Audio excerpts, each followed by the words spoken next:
अनंत हरि कथा अनंता दीन दयाल जीवन निर्वंता। श्री मत्स्य पुराण कथा 167वां अध्याय। भगवान विष्णु का 91 के जल में शयन, मारकंडे को आश्चर्य तथा भगवान विष्णु और मारकंडे का संवाद। एवमेकाण विभूते शेते लोके महादिति प्रच्छायदं सलिलेनो वायं हंसो नारायण यस्तायदम्। मत्स्य भगवान ने कहा कि राज ऋषि इस प्रकार जगत के 91 के जल में निमग्न हो जाने पर परम कांतिमान हंस स्वरूप नारायण पृथ्वी को जल से भली भांति आच्छादित कर विशाल रेतीले टापू के मध्य में स्थित उस मानव के सरोवर में शयन करते हैं। उन्हीं महाबाहु को रजोगुण रहित अविनाशी ब्रह्मा कहा जाता है।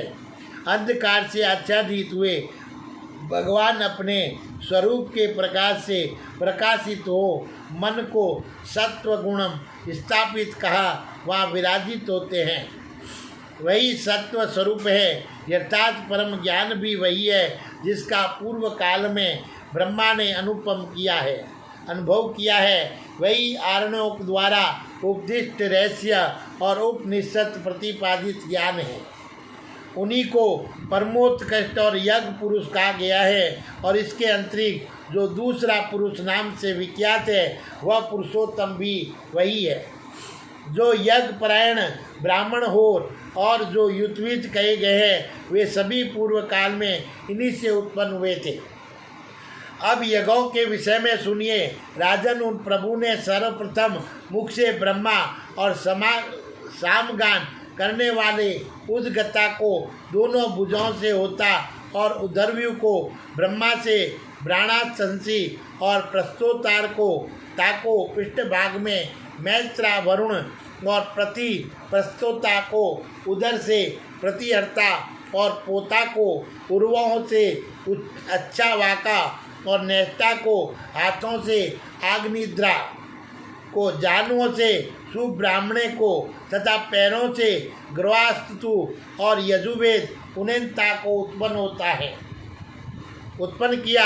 इस प्रकार इन जगदीश्वर भगवान ने संपूर्ण यज्ञों के प्रवक्ता 16 श्रेष्ठ ऋत्विजों को उत्पन्न किया।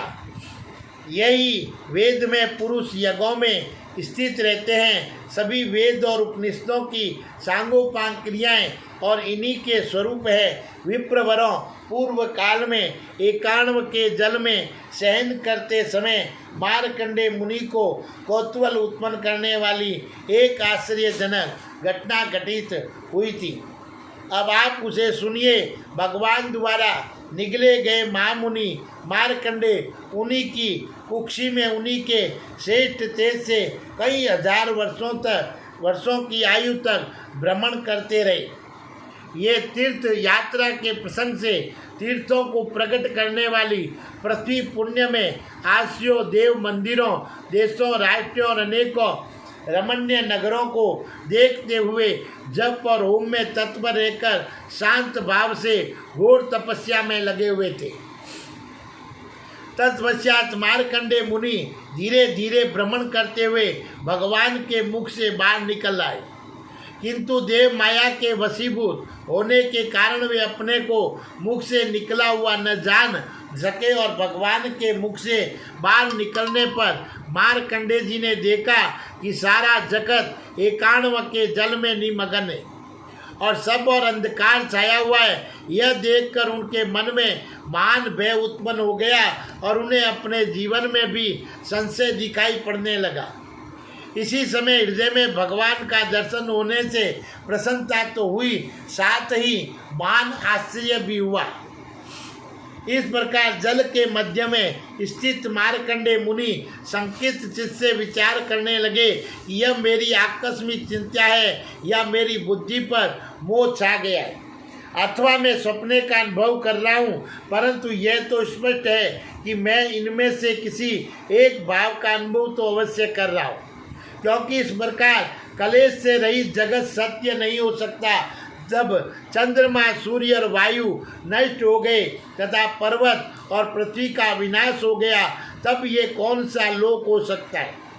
इस प्रकार की चिंता से ग्रस्त हो गए। इतने में ही उन्हें वहाँ एक पर्वत सरीखा विशालकाय पुरुष शयन करता हुआ दिख पड़ा, जिसके शरीर का आधा भाग सागर में बादल की तरह जल में डूबा हुआ था और वे अपने तेज से किरण युक्त सूर्य की भांति प्रकाशित हो रहा था।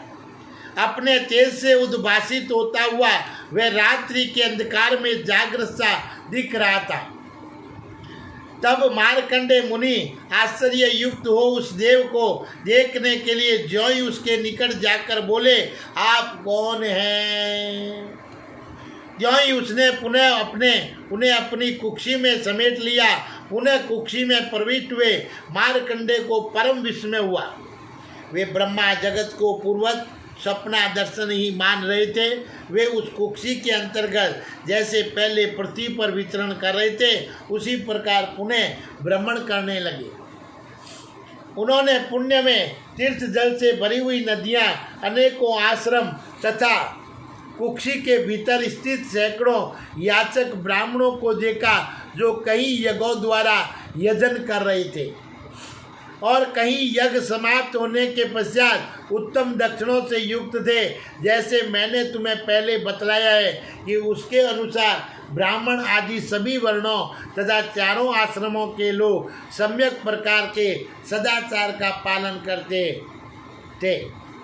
इस प्रकार बुद्धिमान मार्कंडे के 100 वर्षों से भी अधिक काल तक समूची पृथ्वी पर भ्रमण करते रहने पर भी उन्हें उस कुक्षी का अंत न दिख पड़ा।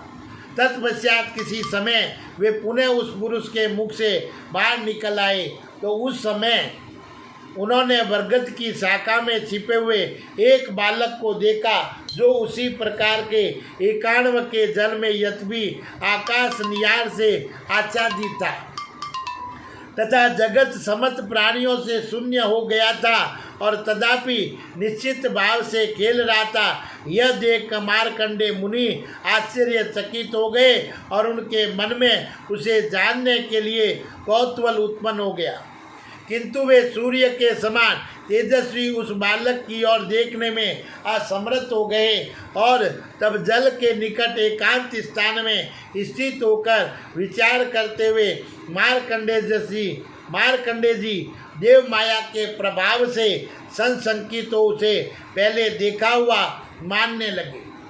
परम विस्मित हुए मार्कंडे उस अथाह जल में तैरते हुए कष्ट का अनुभव करने लगे तथा भय के कारण उनके नेत्र कातर हो गए। तब बाल योगी भगवान पुरुषोत्तम मेघ सदस्य गंभीर स्वर से मार्कंडे से स्वागत पूर्वक बोले, वत्स डरो मत, तुम्हें डरना नहीं चाहिए, यहाँ मेरे निकट आओ। तदुपरांत थके मदे मार्कंडे मुनि उस बालक से बोले। मार्कंडे जी ने कहा, ये कौन है जो मेरी तपस्या का तिरस्कार करता हुआ मेरा नाम लेकर पुकार रहा है। ये 1000 दिव्य वर्षों वाली मेरी आयु का भी अपमान सा कर रहा है। देवताओं में भी किसी को मेरे प्रति ऐसा व्यवहार करना उचित नहीं है, क्योंकि देवेश्वर ब्रह्मा भी मुझे दीर्घायु कहकर ही पुकारते हैं। जीवन से हाथ धोने वाला ऐसा कौन है जो घोर अज्ञान अंधकार का आश्रय लेकर आज मुझे मार्कंडे ऐसा कहकर मृत्यु का मुख देखना चाहता है। सुत जी कहते हैं, ऋषियों, महामुनि मार्कंडे क्रोधवश उस बालक से ऐसा कहकर चुप हो गए।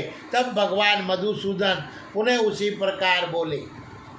श्री भगवान ने कहा, वत्स अयम ते जनको वत्स्या हसी के सा पिता गुरु आयुष्य प्रदाता पुराणम किम ममात्वम नोपसर्पसे। वत्स में पुराण प्रसिद्ध ऋषिकेश ही तुम्हें जन्म देने वाला तुम्हारा पिता और गुरु हूँ। मैंने ही तुम्हें दीर्घायु प्रदान किया है। तुम मेरे निकट क्यों नहीं आ रहे हो। तुम्हारे पिता अगिरा मुनि ने पहले पुत्र प्राप्ति की कामना से कठोर तप काश चले मेरी आराधना की थी और उस घोर तपस्या के परिणाम स्वरूप तुम्हारे जैसे अमित ओजस्वी पुत्र का वरदान मांगा था। तब मैंने उन आत्मज्ञान में लीन एवं अमित पराक्रमी महर्षि को वरदान दिया था, अन्यथा तुम्हारे अंतरिक्ष पंचभूतात्मक शरीरधारी का पुत्र दूसरा कौन है, जो एकाण्व के जल में योग मार्ग काश से लेकर कीड़ा करते हुए मुझे देखने का साहस कर सकता है। यह सुनकर महातपस्वी मार्कंडे का मुख प्रसन्नता से खिल उठा और उनके नेत्र विस्मय से उत्फुल्ल हो गए। तब वे लोक पूजित दीर्घायु मुनि मस्तक पर हाथ जोड़कर और नाम और गोत्र का उच्चारण करके भक्तिपूर्वक उन भगवान को नमस्कार करते हुए बोले। मार्कंडेय जी ने कहा कि अनंत मैं आपकी इस माया को तत्पूर्वक जानना चाहता हूँ, जो आप बालक का रूप धारण करके इस एकाण्व के जल के मध्य में स्थित होकर शयन करते हैं। ऐश्वर्यशाली प्रभु, आप लोक में किस नाम से विख्यात होते हैं? मैं आपको एक महान आत्मबल संपन्न पुरुष मानता हूँ, अन्यथा दूसरा कौन इस प्रकार स्थित रह सकता है? तो श्री भगवान बोले, ब्रह्मांड मैं सभी प्राणियों को उत्पन्न करने वाला तथा सबका विनाशक नारायण हूँ, जो सहस्त्र शीर्ष आदि नामों से अभिहित होता है, वह मैं ही हूँ। मैं ही आदित्य वर्ण पुरुष और यज्ञ में ब्रह्म में यज्ञ हूँ। मैं ही अव्यय को अवयन करने वाला अग्नि और जल जंतुओं को विनाशी स्वामी हूँ। इंद्र पद पर स्थित रहने वाला इंद्र और वर्षों में परिवत्सर में हूँ और मैं ही योगी युग नाम से प्रसिद्ध और युगों का अंत करने वाला हूँ। समस्त प्राणी और संपूर्ण देवता मेरा ही स्वरूप है। मैं सर्पों में शेषनाग हूँ, संपूर्ण पक्षियों में गरुड़ हूँ। मैं सभी प्राणियों का अंत करने वाला तथा लोकों का काल हूँ। चारों आसियों में निवास करने वाले मनुष्य का धर्म और तप में ही हूँ और मैं ही दिव्य नदी गंगा और दूध रूपी जल से भरा हुआ महासागर हूँ। जो परम सत्य है वह मैं ही हूँ। मैं ही एकमात्र प्रजापति हूँ और मैं ही साक्य हूँ। मैं ही योग हूँ और मैं ही परम पद हूँ। मैं ही यज्ञ की क्रिया और मैं ही विद्या का अधिपति कहलाता हूँ। मैं ही अग्नि और मैं ही वायु, मैं ही पृथ्वी, मैं ही आकाश और मैं ही जल और समुद्र, नक्षत्र और दसों दिशाओं हूँ। मैं ही वर्षा, मैं ही चंद्रमा, मैं ही बादल और मैं ही रवि और क्षीर सागर में शयन करने वाला मैं ही हूँ और मैं ही समुद्र में बड़वाग्नि हूँ। मैं ही संवर्तक अग्नि बनकर जल रूप हव्य का पान करता हूँ।